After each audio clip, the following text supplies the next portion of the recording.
मुलगी म्हणजे बापाचं काळीज असते हो. मुलगी म्हणजे बापाचा जीव असतो.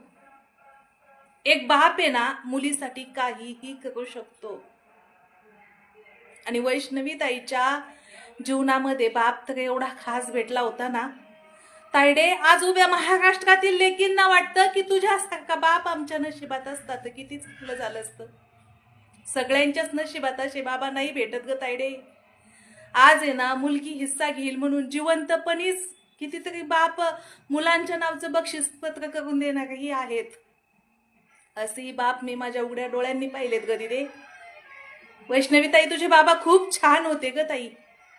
म्हणले असतील ते लोक लज्जेमुळं की तू नांदायला जा, पण तुला एवढा त्रास होता ना, तर तू वापस आली असती तर मुलगी म्हणजे बापासाठी ओझं नसतंय.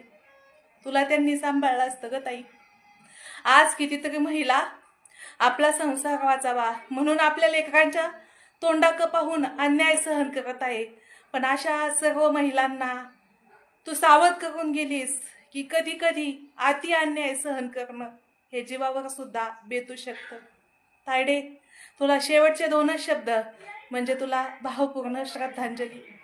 तुला न्याय मिळो, उभा महाराष्ट्र तुला न्याय मिळो म्हणून प्रार्थना करत आहे. आणि तुला नक्कीच न्याय मिळेल हीच भगवंताचरणी प्रार्थना.